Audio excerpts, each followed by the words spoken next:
अस्सलाम वालेकुम first year, it's your teacher Shehnaaz.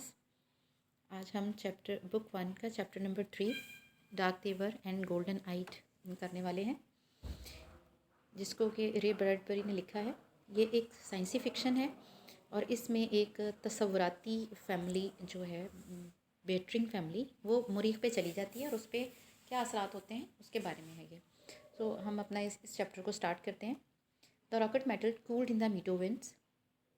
Rocket की धात सब्जाजार की हवाओं में ठंडी हो गई।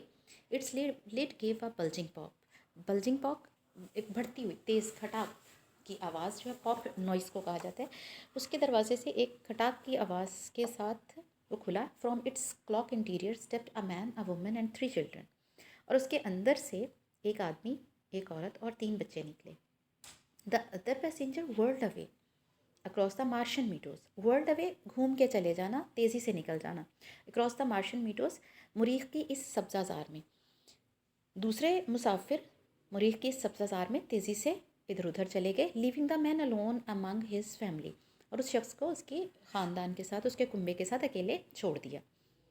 The man felt his hair flutter. उस आदमी ने महसूस किया जैसे उसके हवा में बाल लहरा रहे हों। And the tissue of his body draw tight. और उसके जिस्म के उज़लात जो हैं, टिश्यूज़ मीन उज़लात, उसके रगो रेशे ड्रॉ टाइट, तन गए हों। As if he were standing at the centre of vacuum, जैसे कि खला में वो खड़ा हुआ हो। हिज वाइफ, उसकी बीवी, before him seemed almost to world away in smoke. वो अभी धुएं में गुम होती हुई महसूस हुई। द चिल्ड्रन, बच्चे। द स्मॉल सीड, जो कि नन्हे बीजों की मानित, might at any instant be sown to all the Martian climes. Martian climes, Martian climate, मुरीख की आबो हवा में शायद किसी वक़्त नन्हे बीजों की मानित बो दिए जाएंगे। The children looked up at him as people look to the sun to tell what time of their life it is. बच्चों ने उसकी तरफ ऐसे देखा जैसे कि लोग वक्त देखने के लिए सूरज की तरफ देखते हैं। His face was cold. उसके चेहरे पे कोई तासुरात नहीं थे, बेतासुर उसका चेहरा था। What's wrong, asked his wife. उसकी बीवी ने पूछा, क्या बात है? Let's go back on the rocket. चलो वापस रॉकेट पे चलते हैं। Go back to the earth, वापस ज़मीन पे जाने के लिए? यस, हाँ। लिसन, सुनो ज़रा। The wind blew as if to flake away their identities. हवा यूँ चल रही थी, फ्लेक अवे कर देना, स्लेक ऑफ कर देना, उड़ा जाना। देयर आइडेंटिटीज़, उनकी शनाख्त। हवा यूँ चल रही थी जैसे कि उनकी शनाख्त को बिखेर देगी, उड़ा ले जाएगी। At any moment the Martian air might draw his soul from him. उसे यूँ लग रहा था जैसे कि मुरीख की हवा उसके जिस्म से उसकी जान निकाल लेगी। As marrow comes from a white bone, जैसे कि हड्डी में से सफ़ेद गूदा निकल आता है। He felt submerge in a chemical that could dissolve his intellect and burn away his past.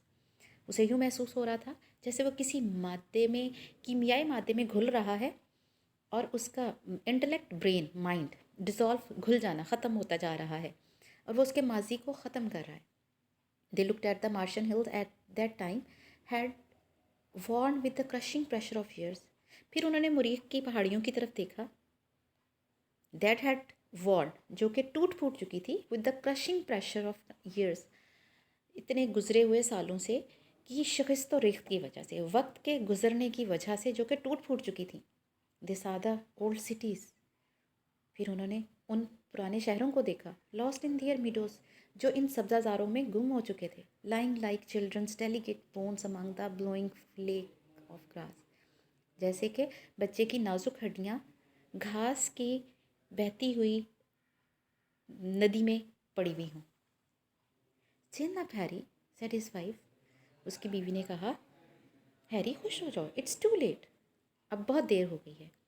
We have come over 60 million miles, हम 60 मिलियन माइल्स दूर तक आ चुके हैं। The children with their yellow hair halt at the deep doom of the Martian sky. पीले बालों वाले, सुनहरी बालों वाले बच्चे मुरीख के आसमान की वसी और अरीज महराबी छत के नीचे चीखो पुकार कर रहे थे। There was no answer but racing hiss. किसी चीज़ की आवाज़ नहीं आ रही थी, उसका कोई जवाब नहीं था सिवाय तेज़ हवा के सनसनाहट के। Of the wind through the stiff grass, जो कि सख्त ज़मीन की सख्त घास पे से जैसे हवा चलती है उस तरह की आवाज़ के सिवा कोई आवाज़ नहीं आ रही थी। He picked up the luggage in his cold hand, उसने सर्द होते हुए हाथों में अपना सामान उठाया। Here we go, he said, उसने कहा इस तरफ चलते हैं। A man standing on the edge of the sea, ready to wade in and be drown, वो किसी एक ऐसे शख्स की मानद खड़ा था जो समंदर के किनारे गुजर जाने, आर या पार हो जाने की कैफियत के लिए तैयार हो।